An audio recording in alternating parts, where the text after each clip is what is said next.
Let's have a conversation about money. Do we have enough wealth to live out our life? Hi, I'm Chris Baynes from villages.com.au. Most Australians over the age of 65 have little cash. In fact, 50% of retirees, according to Southern Cross Care, have real wealth of less than $400,000. That includes capital from the family home. And 25% of retirees still have a mortgage. So how are we going to pay for the next 20 years, especially when many of us are going to live well into our 80s and 90s? You know as well as I do that the government won't pick up all your costs, especially when they tell us they can't afford to cover them now. And let's not forget the baby boomers who are all starting to retire. So what to do? The answer is as old as time, and it's called communal living. People moving closer together and sharing the overheads.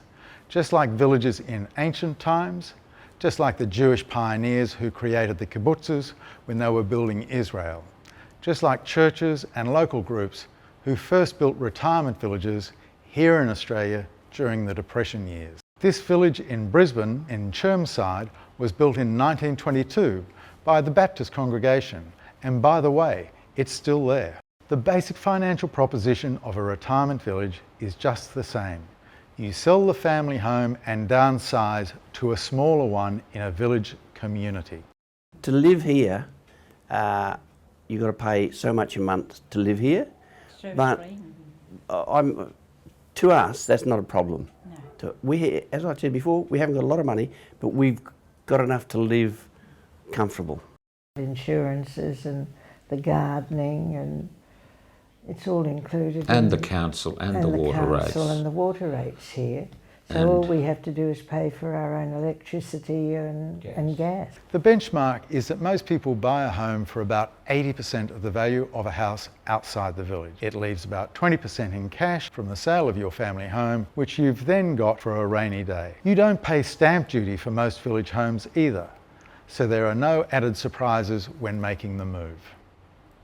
Once in the village, you pay a fixed weekly or fortnightly fee to cover all the day-to-day costs of running the village. Depending on the facilities and the number of residents, that fee may be somewhere between $50 or $150 per week, and that's it. The only other costs you have are personal, like electricity. There are a number of significant financial benefits about moving into a village, but these are the major ones. You have a well-maintained house or apartment that doesn't have surprise maintenance bills. You know what your expenses are going to be each week and each year. And fees are kept low because the villagers share the costs among many residents. It was a 40-year-old house, and it didn't need much doing to because we'd done it all. And when we started to look around, I said, I want something brand spanking new. Yeah. I don't want to go in anywhere and start doing kitchens and bathrooms. And this just suited us down to the ground.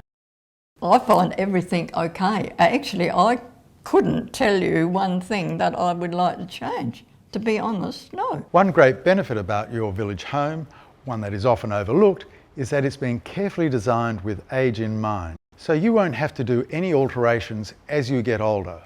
Ramps or changes to the garden to make it safe are already there. This means there are no surprise costs, often expensive ones, that will come with the family home. I recently asked a resident on the Gold Coast what she liked about the financial arrangement of her village home. She immediately said that when a light globe blows, I pick up the phone and the village staff are here within 30 minutes to replace it.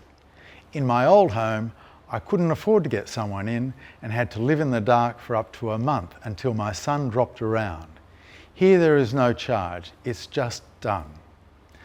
Many retirement village residents live on the pension, which is now indexed to the CPI. It makes the low weekly fees and the laws limiting increases an attractive match. The whole idea is to allow you to plan to age well.